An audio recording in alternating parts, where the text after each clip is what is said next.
மிகப்பெரிய எதிர்பார்ப்போட காத்துக்கிட்டு இருந்த பிக் பாஸ் சீசன் 8 ரீசெண்டா கோலாகலமா தொடங்கியிருக்கு. பிக் பாஸ் சீசன் 8ஓட contestant already Fatman, Sachana, Dharsha Gupta, Sathya, தீபக்லாம் உள்ள போயிருந்தாங்க. இவங்கள தொடர்ந்து பிக் பாஸ் சீசன் 8ஓட 6வது கண்டஸ்டன்ட் ஆர்ஜே ஆனந்தி உள்ள போயிருக்காங்க. ஆர்ஜே ஆனந்தி அவங்களுடைய யூடியூப் சேனல் மூலமா தான் பலருக்குமே தெரியும். இவங்க கோயம்புத்தூர்ல உள்ள ஒரு பிரைவேட் காலேஜ்ல டிசைன் அண்ட் விஷுவல் கம்யூனிகேஷன் டிகிரியை படிச்சு முடிச்சிருக்காங்க. ஆக்சுவலா இவங்க ஆர்ஜேவா தான் தன்னுடைய கெரியரை ஸ்டார்ட் பண்ணிருக்காங்க. இதை தொடர்ந்து 2019 ஆக்டர் ஜெயம் ரவியோட கோமாளி படத்துல நடிச்சது மூலமா தன்னுடைய சினிமா கரியரையும் ஸ்டார்ட் பண்ணிருக்காங்க. தொடர்ந்து பிகில், தாராள பிரபு, நெட்ரிக்கன், தீரா காதல், நண்பன் ஒருவன் வந்த பிறகு போன்ற படங்கள் எல்லாம் நடிச்சிருக்காங்க. இது மட்டும் இல்லாம இவங்களுக்கு புக்ஸ் படிக்கிற பழக்கம் அதிகமா இருந்ததுனால சைட்ல யூடியூபர் கோபியன் சுதாகரோட உதவியால தி புக் ஷோன்ற ஒரு யூடியூப் சேனல் ஆரம்பிச்சு புக்ஸ் எல்லாம் ரிவ்யூ பண்ணிக்கிட்டு வராங்க. அதே நேரத்துல இன்னொரு யூடியூப் சேனல்ல ஓல்டு மூவிஸ் எல்லாம் ரிவ்யூ பண்ணிக்கிட்டு வராங்க.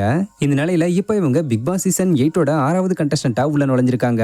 ஆக்சுவலா 2 சீசனுக்கு முன்னாடி இவங்க பிக் பாஸ்குள்ள போறதா சில ரூமர்ஸ் எல்லாம் கிளம்பிக்கிட்டு வந்தது. அது இப்ப உண்மையா இருக்குன்னே சொல்லலாம்.